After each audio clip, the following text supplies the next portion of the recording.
Are all parts of the event out yet? Other than that, I actually don't know why I'm recording.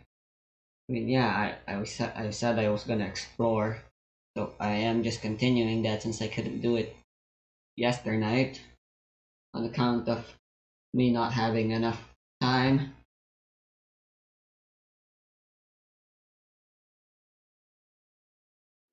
You might be asking, what's wrong with having abilities tailored to a playstyle or element? Ordinarily, nothing. We have tons of characters who are specifically designed for our party. In fact, not too long ago we just got Evo, whose passive talents explicitly state she's meant to be used for Dendro and Hydro-based interactions, right down to who is in our party. In her case, there's a lot of controversy surrounding how exclusive she is, but my point is, there are other units who share this habit as well. So why am I covering Geo in particular? Simple. Geo itself is terrible.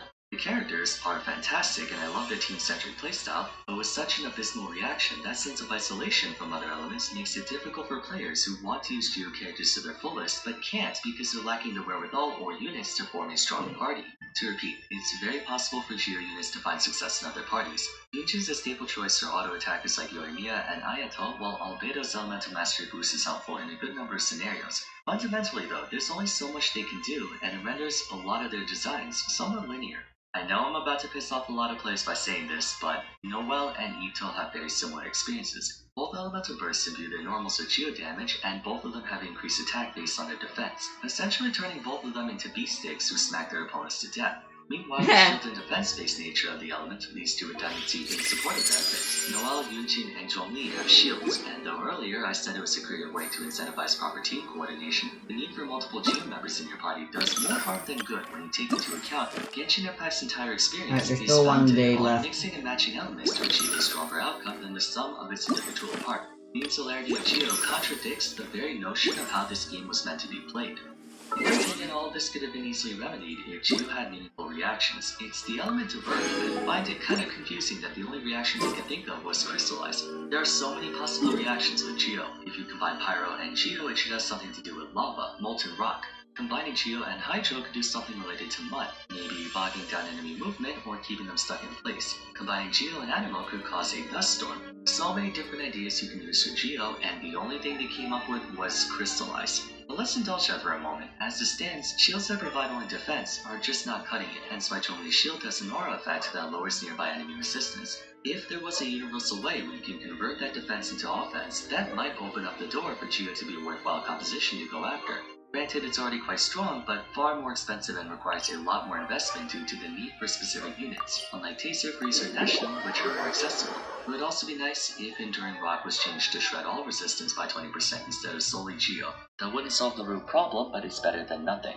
In essence, Geo has the potential to be just as influential as other big-name elements like Anemo and Hydro, but it prioritized the wrong things. Instead of addressing that, MiHoYo decided to double down on it by designing its characters to brute force Geo into relevance. And it succeeded.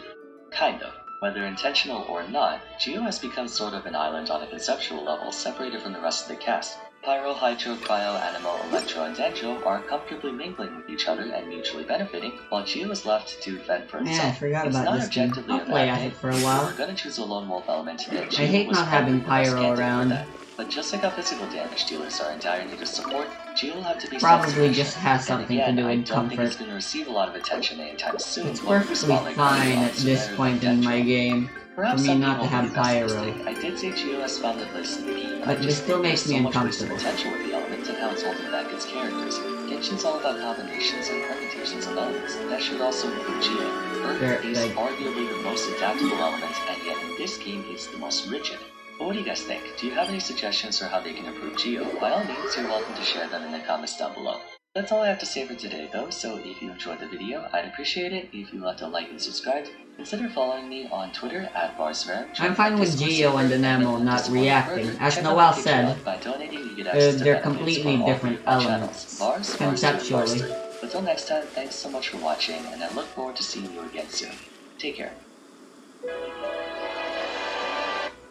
For nearly 2 years, since Genshin Impact's release back in September 28, 2020, the focus of the game's combat revolved around the 7 elements: Pyro, Hydro, Electro, Cryo, Dendro, Anemo, and Geo. These elements This guy has some define almost every interesting facet of the Genshin game's experience, being videos. responsible for establishing characters, combat interactions, Yo. team compositions, reactions, and so on. You're exposed! 3.0 Negative 6 Quiver! elements are available to us as for reasons only known to the game developers. As a dutiful maid Dendro was would. not to be instituted until the official release of Tsunade, after the DendroCon. 2 years later, the first playable Dendro characters were brought to the game. Tsunade, Tolay, and Infinite's Dendro variant, and with them, 2 new Dendro-based reactions were introduced to complement Soul Friend reaction. Those two are Bloom and Quicken, Dendro plus Hydra and Dendro plus Electro respectively. It took a while, but we finally had the full completed unofficial experience. As Flash! it allows substantial number of units from each of the existing 6 elements, giving the player base more ways to experiment and figure out just how valuable each one really is. Suffice to say, now is a good time to find out which elements are the strongest in Genshin Impact, so let's get started. Before we continue, I just want to give a shout out to this video sponsor. Tui! It's nothing.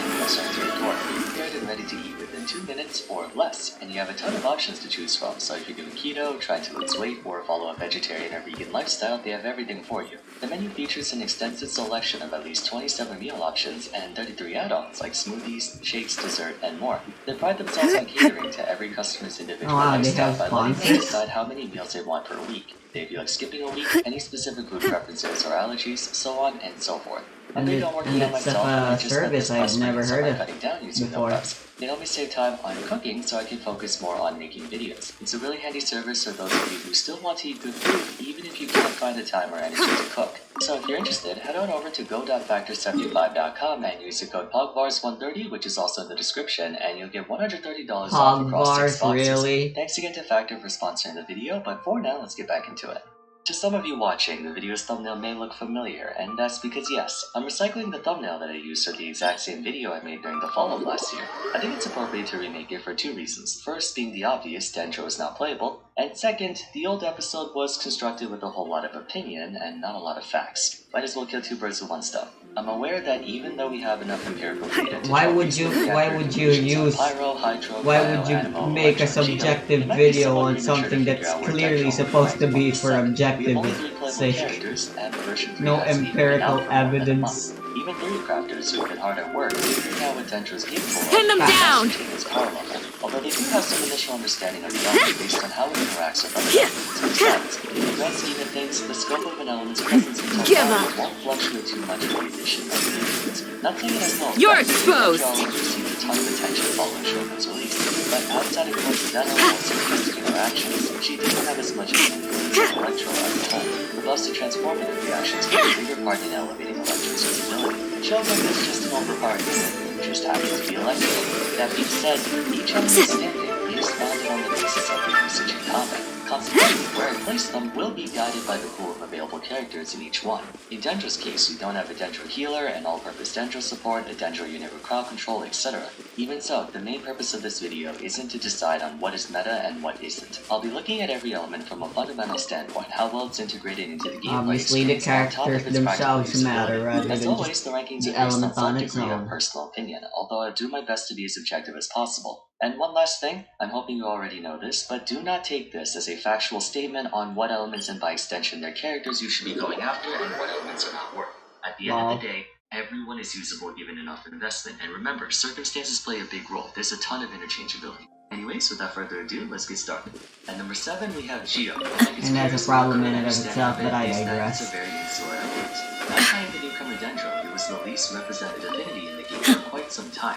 But through version 2, several units made their way into the roster. Goro, Ito, and Jesus Ichi. Christ, While but there were several Ningguang well damage with additions, Bennett. the Geo element in its entirety is arguably the weakest. For one, its sole elemental reaction is Crystallize, which occurs when Geo mixes with Pyro, Hydro, Electro, or Cryo, dropping an elemental shard that grants a shield based on the corresponding element. Even though shields are honestly broken in Genshin, the strength of elemental shards doesn't climb very far, even with elemental mastery and or bonus shield power.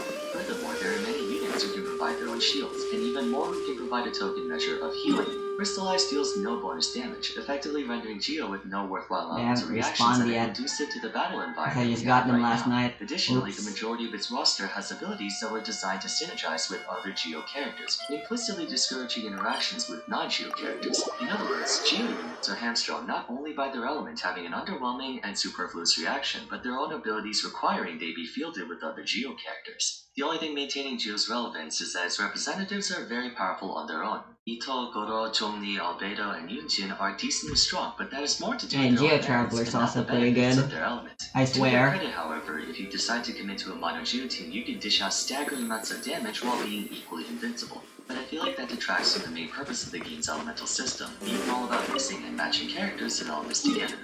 Coming in at number 6, I bet a lot of you are going to be surprised to see this one. We have Pyro. For much of the early days of Genshin, especially the first year, Pyro was colloquially agreed on as the strongest offensive element in the game, purely because it was the most populated element in the game, leaving others like Electro and Geo rather underdeveloped. And while still boasts a respectable lineup of units, some of which may even be considered the best, Pyro itself has lost a lot of market share and priority now that we have more characters to play with for the other elements. True to its thematic nature, Pyro is all about force, with its elemental reactions Overloaded, Vaporize, and Melt lending credence to its initial success. The cast members also echoed that sentiment. Almost every decent Pyro character is regarded for their offensive benefits, either through their own damage output or through supplementation of damage. Despite their early release dates, Pu Tao and Shanling have maintained their Why place is as this two of place the so best laggy? DPS units of all time, while Bennett has been in contention for the best unit in the game, period. Pyro's drop in the rankings is through no fault of its own, rather a shift in one player's value in combat. Because advancements in damage have come a long way in the past 10 years. Now that we have a wide selection of characters, we've been able to Strike! ways to increase our combat efficiency. It's outside nothing. of damage. As Pyro is still incredible, the rest of the competition has finally caught up. Since there are so many other ways to get greens and take gas, it comes down to what more we can offer to combat. Especially Flash! Chain Freeze and Taser can offer comparable weakness to standard Delta Vaporize units while providing more crowd control. And we're at a point where every element has premier damage dealers. That's where Pyro falls behind. It's nothing but power in a landscape where there's no shortage of it. Up next, at Indeed. number 4.5, We need more and Pyro I say support. 4.5 because I and several others are unsure as to which one is better since they're so dependent on each other. We have the new transfer student, Dendril. There were a lot of mixed opinions on how impactful Dendril was going to be for the meta, but for the most part, Or else what we are there ended up crystal settling on flies? was that it was not bad. Not as dominating of a force as the likes of Animo or Hydro, but it certainly performs where it needs to.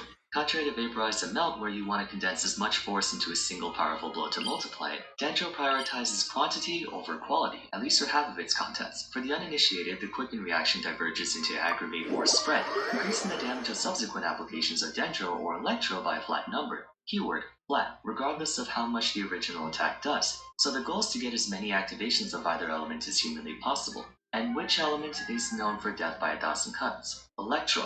As for Bloom, it creates a Dendro core that explodes after 6 seconds, and depending on which element that follows after, you get different effects. If you tag on Electro, it auto-targets nearby enemies and does increased Dendro damage, whereas tagging with Pyro, if it wasn't obvious, explodes it instantly for more damage. Case in point, Dendro's new reactions entail setting things up for follow-up elements, and depending on which elements those are, different benefits take place. This makes it a two-step equation rather than a one-step, such as all the ones preceding it. This also means that 3 different elements can achieve one reaction. While this makes it very flexible in the same fashion as Animo, it's also heavily reliant on a certain playstyle with specific units. Both Quicken and Bloom's damage is predicated on subsequent applications, but that also means the only time you actually consider the Dendro element's own contributions is when you're achieving Spread. Everything else, Aggravate, Hyperbloom, and Version, are dependent on Electro, Hydro, and Pyro respectively. So fundamentally speaking, Dendro is a very useful element, but unless I'm missing something, it is nothing to call its own. As a disclaimer, I'm not saying being a set of elements is Want a bad. taste of my The hammer? purpose of elements is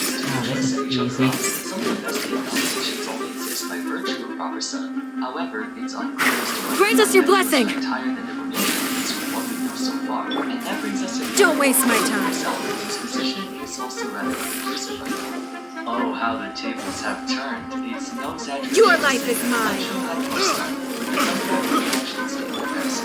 Storm the front! Myself included, placed it firmly in the bottom of the rankings. But thanks to most transformative reactions as well as more serviceable. What the hell is going on? Strike! I must leave no stone unturned. Time to clean up. Why am I charge attacking?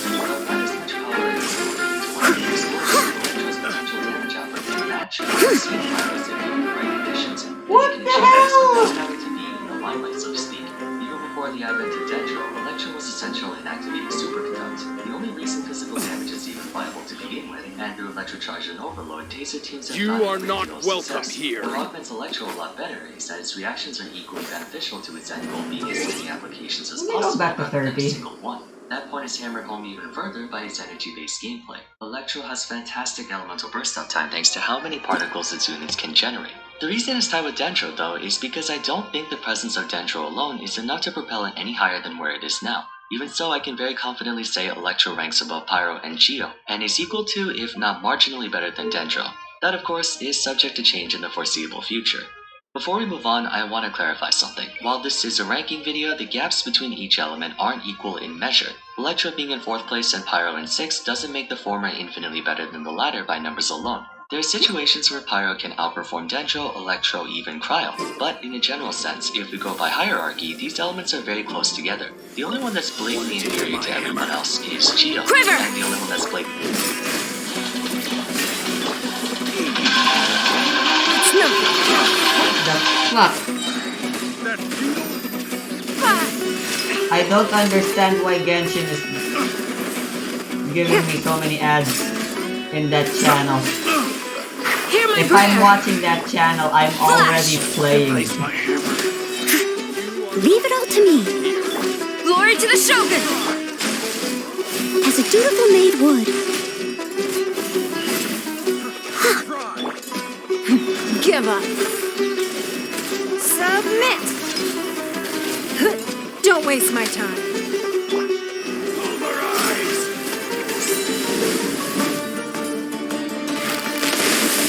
Ha! Tui! Quiver! I must leave no stone. Ha! It's nothing.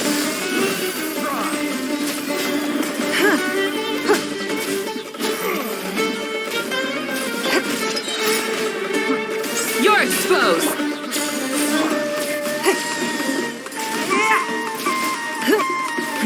Give up!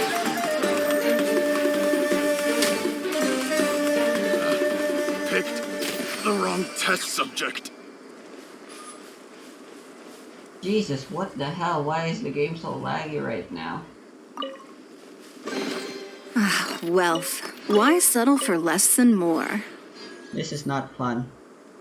Builds are laughably weak on their own, let alone the redundancy. At most, they can Anyway, protect you from one heavy attack yeah. from a regular monster. The That's about ads. it. Considering players' With initiated Varsa's shields video. are magnitudes more efficient and plentiful, there's absolutely In fact, no pragmatic incentive for I you have to proof, actively seek out Genshin. Look at Crystallized me. I'm reactions as a playing form of Genshin protection. right now as Two, I'm if watching your this objective is to go guy's for more videos. damage, there are far better alternatives. You would likely do more overall damage using a healing or shielding unit that can proc any other reaction than a DPS unit proccing Crystallize. It is without question the most underwhelming elemental reaction in the game. Even if the shield value from a Geoshard rivaled that of a character-generated shield, which will never happen because that defeats the purpose of them, that wouldn't do a whole lot to increase the appeal of it. On-demand healing or shielding is always better than conditional. Not saying that achieving Crystallize is particularly challenging, but since it is a reaction, there's steps you have to take to acquire the shield.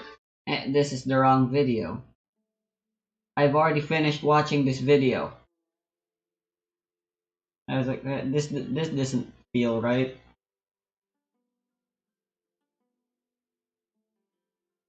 I'm just gonna scroll to the end and make my history know that I've already watched this all. Calm weather. Do not trust your eyes. So much for Your watching. eyes can lie to you.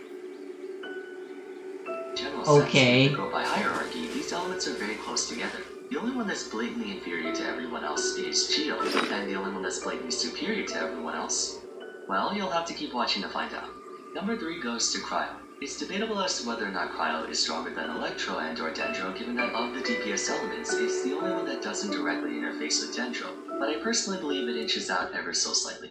There are 2 things Cryo is known for: pressure and freeze. More emphatically freeze. Most if not all of its units possess a way to exert their pressure for long periods of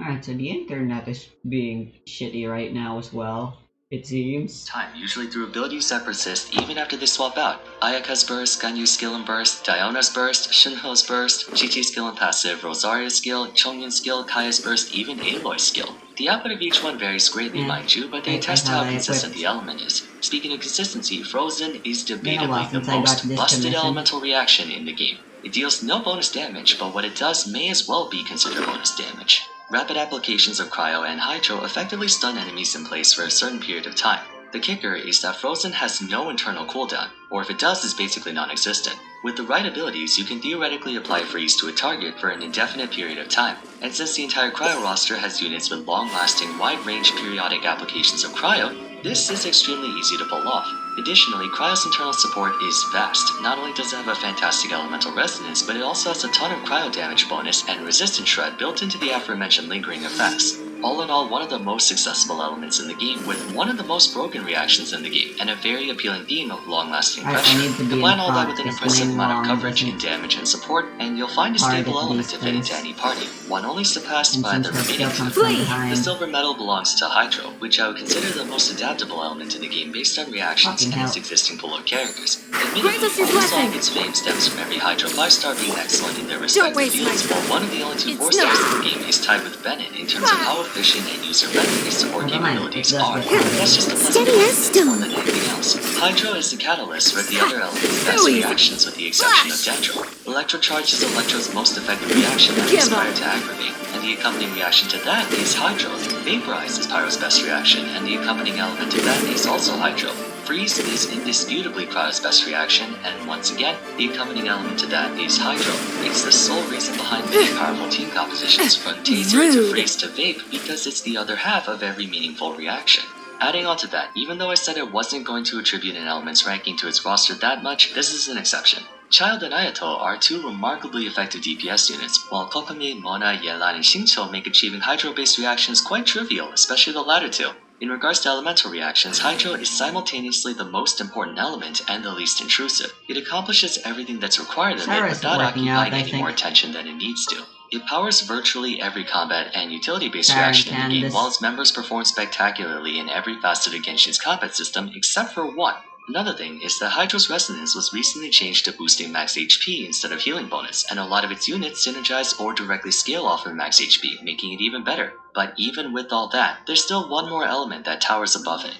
It should come as no surprise to anyone who's played this game for a while that Anemo is the single most powerful element in Genshin Impact, by a wide margin. Take the overwhelming force of Pyro, the lasting pressure of Cryo, the setup of Dendro, the battery of Electro, and the fluidity of Hydro, and you get Anemo. More than that, Anemo surpasses every other element by virtue of its mechanical theme. Crowd control. The running motif is that its characters are specialized in corralling enemies together by literally blowing them around, either towards a standing location or a designated area, making anything and everything you want to do a lot easier.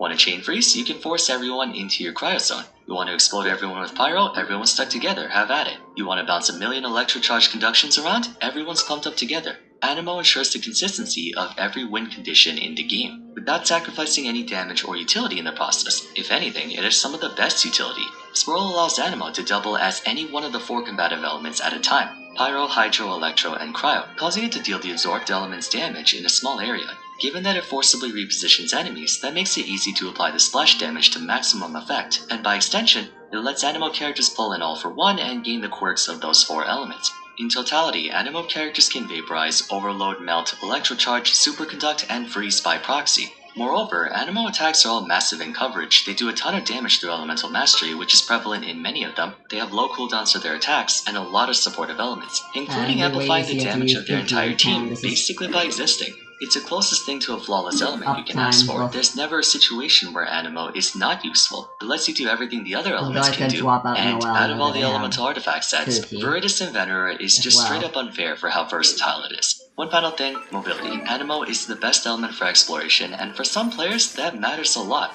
If you need more convincing, just look at how many people relentlessly begged Toyo for Kazuha's rerun. No further proof is needed. I'm aware mobility isn't the reason everyone wanted Kazuha, but play along with it. Anemo is overpowered.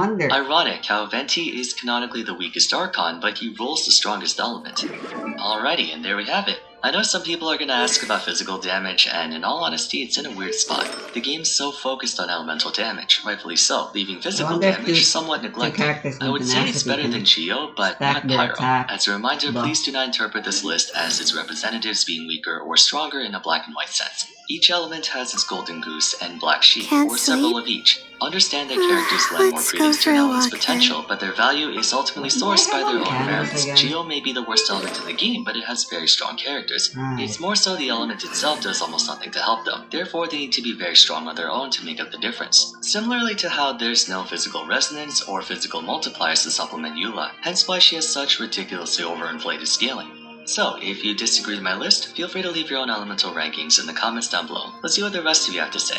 Also, a special shout out to the coaching mains for helping me make this video. You guys are awesome. But for now, if you enjoyed the video, I'd appreciate it if you could leave a like and subscribe. Consider following me on Twitter, joining my Discord server, and checking out my I'm other just trying content out if you still whatever I haven't yet. can Till with next what time I though, have. thanks so much for watching, I'm and I trying look to forward to seeing you again Find a soon. team that Take can care. work for Ningguang. If you couldn't tell.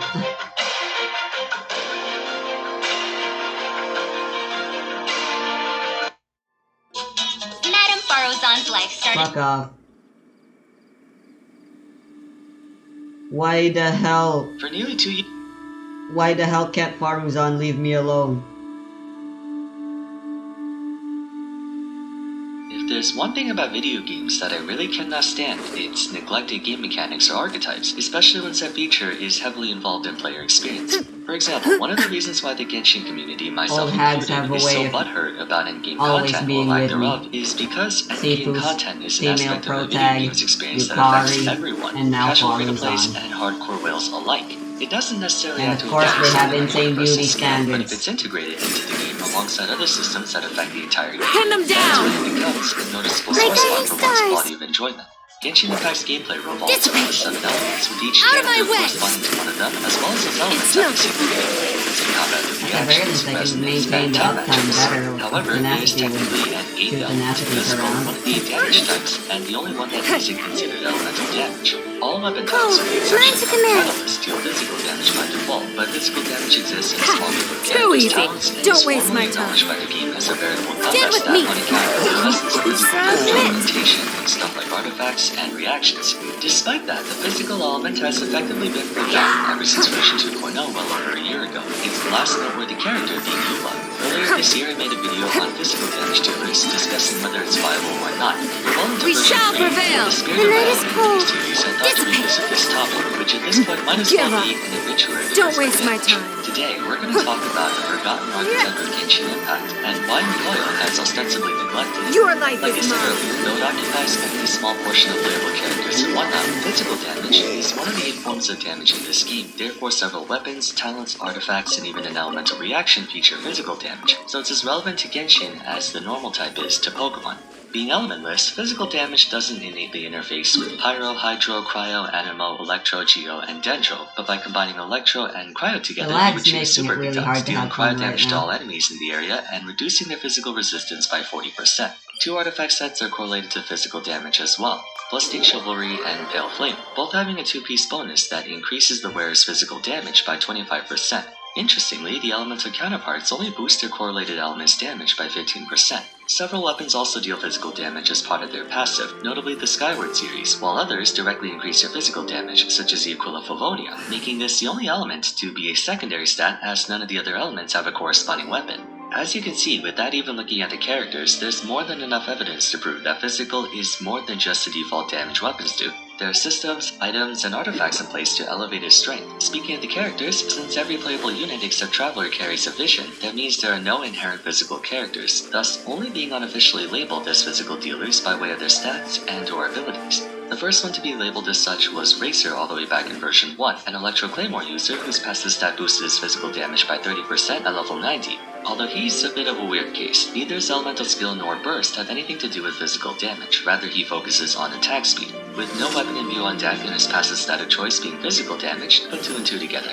The other 2 characters do have physical I'll damage handle this. explicitly stated Your in bond their is repertoire, strong. each possessing some Not part of now. the Stars, First, shine for Xinyan's me. Rift Revolution Yield. is an initial massive burst of physical damage before exploding in a small amount of pyro damage over time, based on the number scale. Grant us your blessing. Which stat is more I get valuable. frozen. Give up. Notice that Xinyan's damage scaling is quite impressive. Oh, Also, yeah. dealing Fuck with a off. 724% at rank 13, something you would only really see on a 5-star. This is even more noticeable on Eula's Glacial Illumination, dealing a solid amount of cryo damage before applying a stacking buff on her for the next 7 seconds, increasing the subsequent aftershocks damage for every auto attack and elemental skill that successfully hits an opponent. Assuming max rank, the Lightfall Sword's base damage is 922%, and if somehow you find a way to acquire the full 30 stacks of power, Eula has by far, beyond the shadow Stand of a with doubt, me. the highest damage scaling in a single blow out of any character period, at 6,575.17%. Others may come close, such as Ayaka, whose burst totals roughly 6,000, but that's spread out over multiple hits, and your 3 tornadoes have to stay on the same target. Either way, the number scale for physical units is staggering, but therein lies one of the most concerning design flaws of physical damage, which I'll briefly recap. Pin them down! Benefit from elemental reactions due to not being Don't element waste my themselves. time. Physical units have far fewer options for external DPS improvement, meaning they're essentially left to their devices and what little support they can get from each other. So, for them to remain competitive, physical units need significantly higher numbers on all aspects of Hear the my game, prayer. because elemental reactions literally make or Oh, break support learn to units. command. Without them, Our they're bond is purely strong. dog water. That's the only reason Sucrose, Shanling, Shinsoku, Tao, so on and so forth are anywhere near as broken as they are. Superconduct does shred physical rest by 40%, but there are no elemental reactions that deal physical damage, so the only things that get stronger are your normal attacks, and in Shinyan and Yula's case, their elemental burst damage. That's it. You get nothing else but that. One weapon, The night is increased numbers cold. on their Dissipate. abilities and greater access to enhancements, like the 2% bonuses for the artifacts given 25% instead of 15, and the existence of bonus physical damage on weapons are enough to compensate for the lack of resistance from reactions. And at first glance, that was somewhat true. Even though Razor greatly I'm fell try off, fighting and a Xinyan boss. was, with all due respect, never good to begin with, Eula easily held her own against the 5 stars available at the time. She wasn't the best, mind you, but certainly good enough to be worth investing in. However, since physical is completely isolated from everything, that also meant that as time progressed, not only did the archetype receive no new characters to bolster its roster in line with the others, but there was no possibility of receiving indirect buffs either, resulting in them being unable to keep up with the growing collective strength of everyone else, or in layman's terms, power creep has all but shoved them out of relevance. There were several units throughout Genshin's timeline who started out weak or underwhelming but got better over time thanks to new content. The most prominent case being Electro, whose characters have shot up in value considerably through the addition of you Dendro. want A me lesser on your example team? would be Yoimiya, who, despite still not being the most popular, has seen progressively higher usage by virtue of new units being introduced who help her do her job more efficiently, like Yunjin and Yelan. Altogether, the physical element has gotten absolutely zero improvements to their capabilities whatsoever. No new characters, worthwhile weapons, artifacts, nothing. Don't worry, I haven't forgot about Eula and Raiden Shogun. I'll get to that later. But it's been like this Geo for or almost a year and a tenacity? half. The question is, why? Why has MiHoYo I can also discontinued try support to for physical pyro units when they went so far as to make entire artifact sets and characters to Geo. tailored to it? I can't speak for them, but after some deliberation, I came to a very simple conclusion. Physical damage, more specifically physical units, should never have existed in the first place. Before the Eula, Razor, and Shinyan mains begin freaking out, let me explain. To start, what is the essential experience of Genshin's combat? The elements. The majority of your battles consist of intersecting elemental applications to form a reaction using the various units you have at your disposal. It's exceedingly rare for you to unintentionally not pull off reactions, as the game is designed to encourage or outright force you to do so. So while physical damage is present, it's I will primarily there for the protect you. sake of needing a control I'll try group. this. Just like how in Pokemon games, most non-specific utility attacks like Protect, Safeguard, Growl, Defense Curl, etc. are all normal type. It's the independent variable, so to speak. To hammer the point home even further, Genshin's playable characters are all meant to possess a vision, even physical users. Razor's Electro, Shinyan is Pyro, Eula is Cryo. It's entirely possible for whatever sources of physical damage that are present in their kit to be altered to elemental damage without compromising their experience. Eula will play out exactly the same way if her Lightfall Swords dealt cryo damage because physical has no exclusive function. The inverse, however, would be noticeable. If an elemental attack became physical, it would lose a lot of properties that could not be made up for it. So, there's no fundamental reason for anything to be physical. Therefore, physical damage will not and cannot ever Leave be it better up to than me. elements without Teamwork going is against dreamwork. the essential experience of Huh? action impact, as it's an objectively inferior and, more importantly, incomplete way to play the game Give as up. intended by the It's developers. One might say the Your only life major is difference mine. between physical damage and elemental is the gap in damage, since reactions are ultimately meant to just increase your damage, barring being Time to clean up. True, but trying to compensate by increasing physical attacks damage scaling like how they did with Yula doesn't conclusively level her on the same playing field as Ta, Ayaka, or Shogun, because damage calculation is not just a percent scaling on abilities. Reactions are Steady as instantly stone. increased through elemental mastery. Entire characters base their damage on VM. Now say we Nice try to and account for spicy. that and buff the damage scaling on physical Don't attacks waste my even further. time. That much artificial inflation has the Give adverse up. effect of making physical units too strong. Hence why they added a condition to Yula's Lightfall Sword where the 6500% is not guaranteed. You have to stack it up beforehand. They can't just let it pull it off for free, otherwise that will be broken, which brings me to the second problem.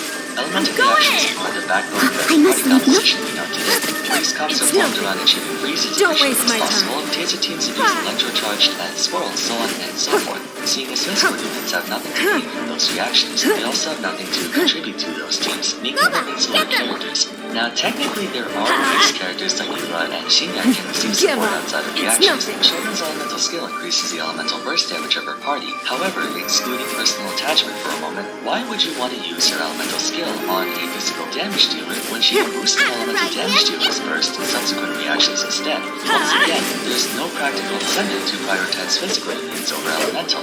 Physical we go. Geo largely suffer from the same issue of insularity. Everybody except Geo stand is back. still able to benefit from Give up. elemental boosts as it's an element. Don't waste my Case in time. point, physical is too isolated from the other Submit. elements that the only way it can receive support is through direct additions, not indirect.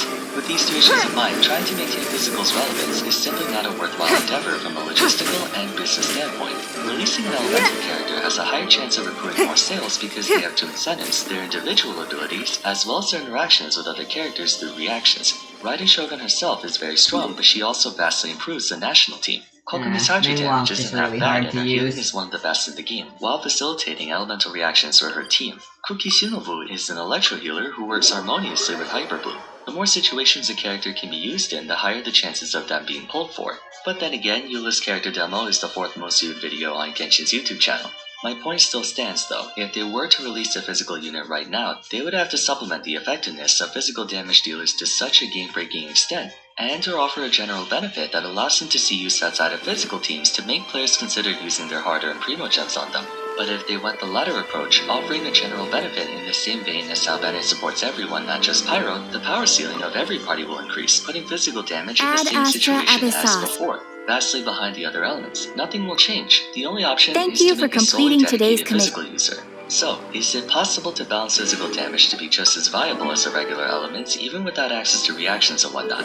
Yes and no. On one hand, Genshin Impact is a player versus environment game, or PvE. It's not like units are actively compared to each other in a competitive format such as League of Legends. On the other hand, gacha games are somewhat unique in this regard. It's true that I they're give up single-player with games by Mulan. nature, but the way the genre is designed implicitly pressures you to seek out the most efficient ways to do things, or in other words, there still is some semblance of a meta. And the reason they do that is to sell you characters. Those of you who played other gachas have likely experienced this scenario before. A new dungeon or boss is released with a brand new mechanic that makes it so the only way you can efficiently clear it is by using a new combat system. Let's It just finish so this happens quickly. that coincidentally, the new banner features a character that has the very same combat system. Totally not suspicious. Sure, Spiral Let's Abyss get and this everything show can on be the completed road. with a team consisting of Lisa, Kaya, Amber, and Traveler. By extension, you can still make a functioning endgame team with Eula, Razor, or Shinya. It will just be far less efficient, more time-consuming, costs more investment, and Everything's even with all ready. that, you'll Let's probably go. still have trouble. Granted, Genshin's far more casual-friendly, and doesn't require you to have the most optimal artifacts, weapons, or even characters to complete the entire game, even Spiral Abyss. All the same, as mentioned in my episode on Pyro, players are naturally lazy. We want to find I'll a path take of least care of it. resistance. There may be a small faction of players who enjoy making things more challenging for the sake of it, but if it's not imposed by the game itself, whoever doesn't care about that won't care. Assuming you disregard Now the I'll play logistical catching. obstacles, the way they can make physical damage relevant again without having to add new systems or rework existing ones is to take a similar approach to what they did with Geo, embracing their insularity by encouraging players to go monophysical. Although that has its own tribulations. That makes Physical units are extremely reliant on Superconduct to achieve just about anything, but Superconduct requires at least one source of Electro and one source of Cryo, leaving you with not that much room for party variety. Conveniently, Racer and Eula already fit one side of the equation, but if they were to release new physical units in the future who are Hydro, Dendro, Geo, Anima, or Pyro, 3 of your party slots are locked out, so they have to release an artifact set or weapon that can pull off the 40% res break to replace Superconduct to free up more slots. I think out of all elements, Physical is the one that's in most need of a Goro-type support. Although, how can they even manage that? There's no elementless units, so it's not like they can say you need 4 physical damage dealers on your team. Everyone has an element, even if it's by I name still only. don't know how to Yeah, unlock the it. physical element is definitely in a tough spot. In my video earlier this year on them, I suggested we make physical units breakers, whereby they can fit in as a support, but if they have something like a 25 defense break, that doesn't solve the root problem of physical DPS being so much worse than elemental. Then again, we have no dedicated sword or polearm user yet. Every physical character is not only an on-field DPS, but also a claymore user. Perhaps there might be a sword physical damage dealer that would turn things around, but they would have to be exceptionally powerful, enough to challenge the might of reactions. Honestly, it's quite a shame that physical In has become so adventuring, forgotten. as in I actually business, thought it you was a always breath have of to fresh air seize that the they weren't opportunity even while physical it's units there. to begin with. For free-to-plays, the early days of Genshin were carried by Racer, and so many people are fans of Eula, at least in terms of character appeal. I know right now miHoYo's attention is on Dendro, but it would be nice if they went back and breathed new life into physical. Either that, or they should retroactively rework Xinyan, Racer, and Eula to just be elemental damage dealers. You either go all in, or don't do it at all. Half-assing a game system never turns out well. But what are your thoughts on this? Do you still hold out hope that miHoYo hasn't forgotten about physical, or is it just completely dead? Let me know in the comments down below. That's it for today though, so if you enjoyed the video, please leave a like and subscribe, it really helps out the channel. Also, don't forget to follow me on Twitter @VarsRare, join my Discord server, and check out my previous episodes on Pyro, Dendro, and Geo if you haven't yet. But till next time, thanks so much for watching, and I'll see you again soon in the next one. Take care. Wow, no ad played this time.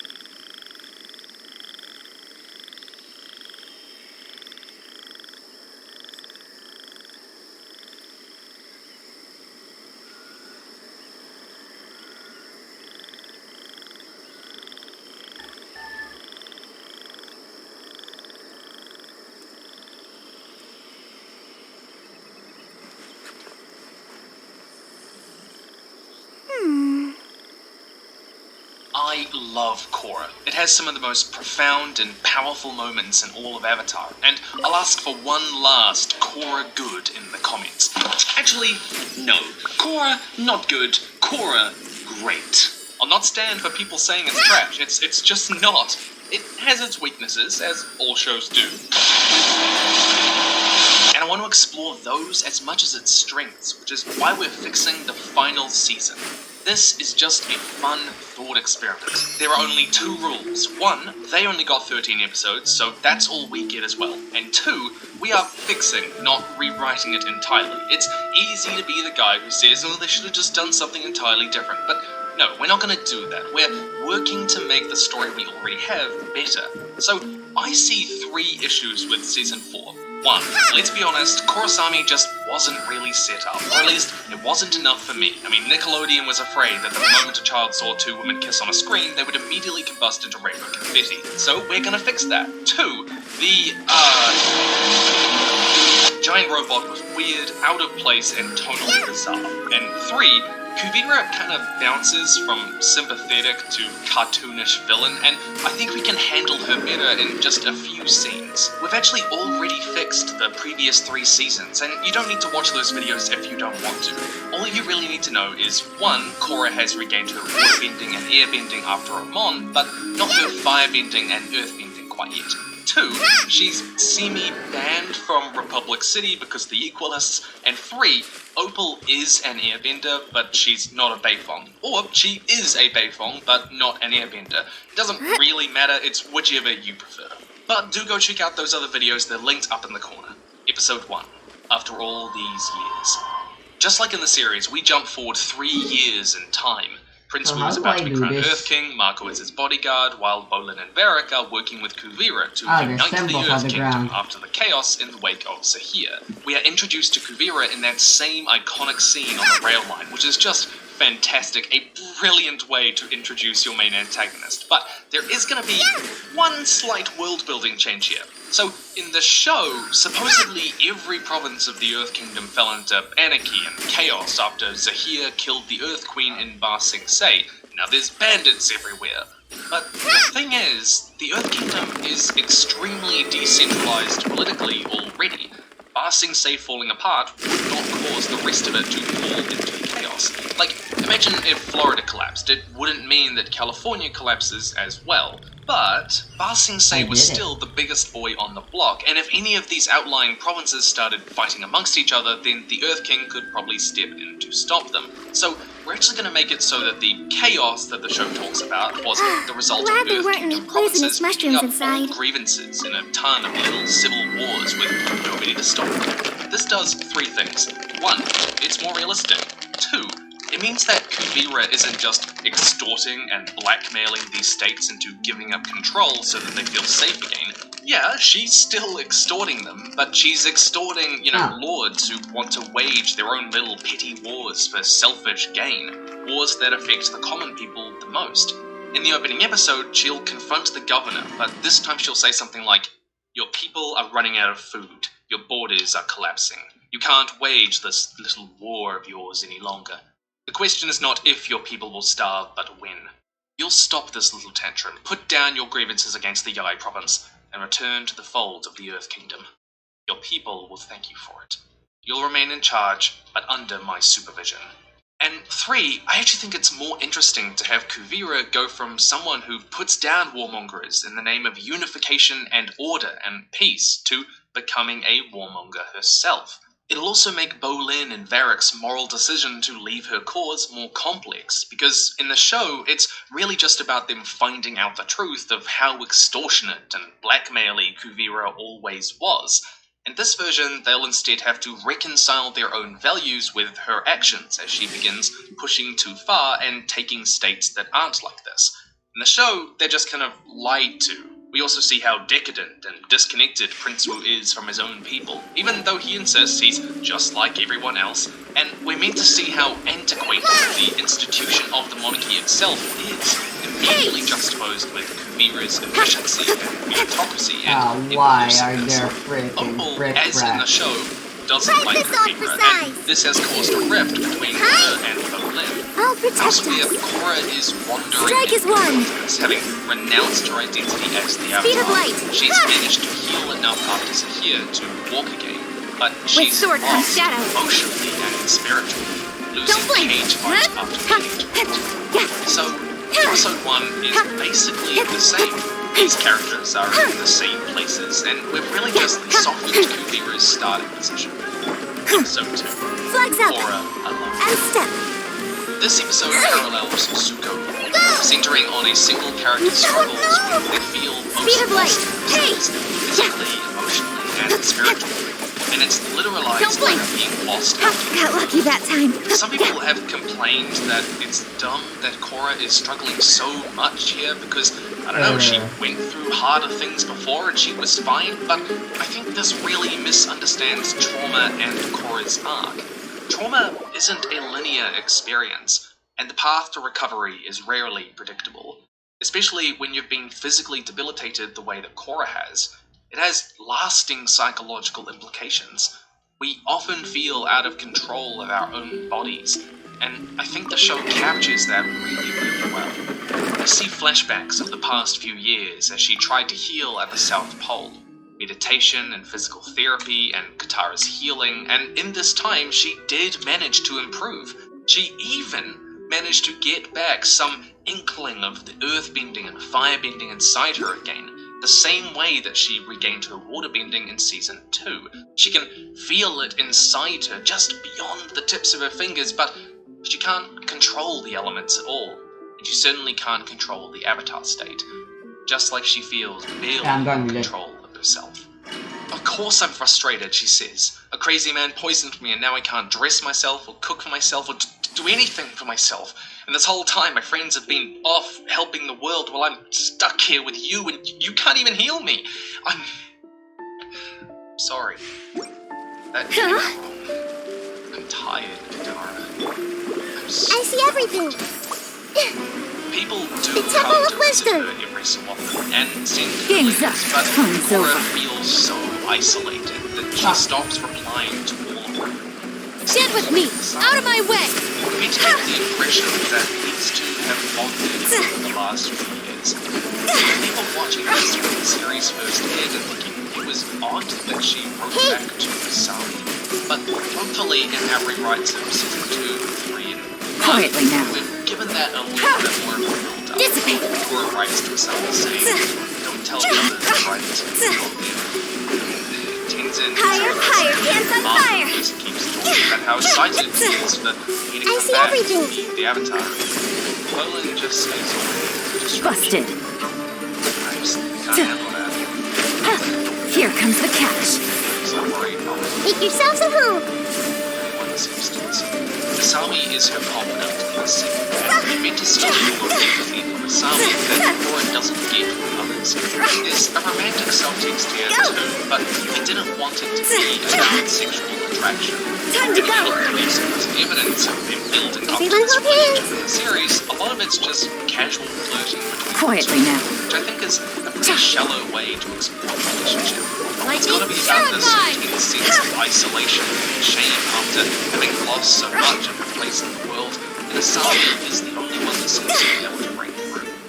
So Cora decides to leave. She's fed up. Why She are- tells what everyone the that she's hell's going to going on? Black City. Gotcha. But after being defeated by just a couple of Things bandits are about to away, get dicey. Our bond is strong. I see everything. That wilderness one Check. The Temple of Wisdom. can't return. So what is she to do? Cora came up here resonates symbolically with that moment, and Zuru does the same. In both cases, it's a rejection of their identity, as much as it is them being unable to figure out who they should become. The only person Cora keeps in contact with throughout her wandering is Asami, sending her letters from place to place, and Asami keeps her secret from the others. Cora travels to the South Pole, to the spirit world, to the desert. She seeks out a dragon and badger moles, the original benders, hoping to reconnect with the Avatar state and the final two elements. And all the while, she keeps seeing this dark, chained vision of herself growing her. This is the image of herself in the moment of her trauma. Her journeys across the world, though, end her up in those same fighting pits we saw at the end of episode 1. And it's here that she stops sending Asami letters, wanting to truly fall into hiding. Finally, she's led into the swamp, just like she is in the series, and to Toph. Again, episode 2 is virtually identical, with just a few tweaks to make Cora's journey align with our rewrite and how she's trying to get back to those elements, her identity, her sense of self, and to further that relationship with Asami, which is so Alright, I want to see how many constellations I have now. God, it's Honk, I am back now. and to further that relationship with Asami, which is so important. Episode 3, The Coronation. This episode plays out I know I again still have basically many the same. Dendroculus Prince to Wu is find, due to but- be crowned, but we continue to see how immature, ineffectual, and inappropriate not only he is, but the institution of the monarchy. That's a crucial difference, right? So, fantasy, including like Avatar, the first series, has this all you need is the right man on the throne approach, but season 4 explicitly says, no, the monarchy itself is Wait for my antiquated signal. and bad as a system, and Kuvira's speech highlighting that technology and innovation should be the way forward, you can't help but kinda want her to take power, and that's a really cool trick. Again though, we're gonna soften her rhetoric to 1, be clearly less villainous, and 2, actually make her more fascist, which is clearly the inspiration her character design is coming from. If you didn't get it from the whole I will bring order and uniforms and everything, Kuvira will say something like, and let me assure my fellow leaders of one thing. We will not interfere in your internal affairs, and we expect you not to interfere in the Earth empires, as we bring our people back together and reclaim our historic lands. See, Apparently it's good enough dictatorships for often one. slip into fascism when they take on this nationalistic historical narrative, right? With representing the capital P Bullshit. people and capital L land, often as a populist way to frame their restoring order or seeking justice for historical wrongs. This leans into Kuvira's populism and shows how she's slipping from it just being about bringing order to bringing about her order. That's the difference, that there is now kind of a virtue to her herself being in charge. It's gotta be her. Whereas in the show, she seemingly frames herself as the aggressor from the start. So Marco and Bolin fall out over whether Kuvira is doing the right thing. Bolin is fully drinking the Kool-Aid here. Kuvira is uniting the Earth Kingdom and helping the common people, while Ooh. Marco is defending Prince Wu, who sort of represents this antiquated world order. Meanwhile, Toph, quote, trains Korra by basically beating her up, and afterwards they sit down to talk. Korra explains how she's tried for so long to find what she's been missing, a new way to get back to who she was, but she can't find it. She asks, "What made you want to go off the grid?" And Toph says, "I'm more connected to the world than you've ever been. The roots and vines here, they run all over the world. I can see Sue and Lin and Zaofu and Republic City. I see all those I've forgotten, all those I love. You're blind compared to me." Toph senses that there's still some metal inside Korra from when Zahir poisoned her, which Korra leaps at because this is an answer. This is why she's still been so ill. This is why she can't get back to who I'm she wants gonna to be, borrow but Pole stuff. Toph can't bend it out of her because Korra can't relax. And Toph tells her, maybe you don't want to get rid of the poison, because it means you have an excuse for not going back to being the Avatar, and you don't have to risk getting hurt again. Korra, shaken by that suggestion that on some level she doesn't want to go back, wanders off. Episode 4, The Calling. Korra has managed to throw her friends off her trail, but with Kuvira taking power, they decide they need to find her. Asami is worried because Korra's letters have stopped, though she only tells Tenzin this, not Marco and Bolin. Asami gives Korra's last known whereabouts, and Tenzin sends his kids to find her. After the Airbender kids leave, though, we see Asami packing a bag too. Korra explores the spiritual swamp because Toph really isn't being all that helpful. She tries over and over again to connect with the fire and earth elements in spiritual ways. She even encounters a badger mole and mimics them for a time. Where's But Nahida? just as she exercises some small control over the metal in her body, she suffers from a flashback. That dark vision of herself, and then Zahir striking at her, collapsing this in is a energy spasm recharge. of pain and memory. We're only really adding in the badger mole here. It might not be necessary, but she needed to encounter one at some point in this story, I feel. Same with the dragon. The Airbender kids follow Korra's trail, but when the trail We runs want dead, elemental Jinora decides mastery. she's gonna try contact Korra through spiritual means and begins meditating. Iki gets captured by Earth Empire soldiers, but Milo manages to rescue her. Toph brings Korra to the Banyan Grove, this huge spiritual tree. Toph tells her, "Your problem is you've been disconnected for too long. Disconnected from the people who love you. Disconnected from yourself. I can sense everyone I need from here. So can you." Following Toph's instructions, Korra touches and meditates with the Banyan Grove. She reaches out to the people she needs most, and at the same time, Jinora's eyes snap open with realization. So I'd like to frame this moment so that we think these two are connecting, Jinora and Korra, when it's actually revealed that Korra has connected with Asami, who has followed the trail on her own and was drawn into the swamp. When Korra imagines the people she needs and loves, she sees Asami first. See, there is a real problem with Korrasami in Season 4, okay? We don't get a single real scene between the two of them until Episode 7, over half the series gone, and even then, it doesn't amount to much more than light flirting. It certainly doesn't communicate anything deep about their personal relationship. Asami just gets mad at Korra over her dad. So, in this, we're working to make Asami this emotional touchstone again, and give them more screen time together. Asami will help Korra patch up after her training as they talk. "I suppose you're here to tell me the whole world has gone to hell without me. Well, yeah, but that can wait till later. You stopped writing. Not exactly a post office in a swamp. Why are you out here? Alone. With no friends. Yield! Stand with me! Why?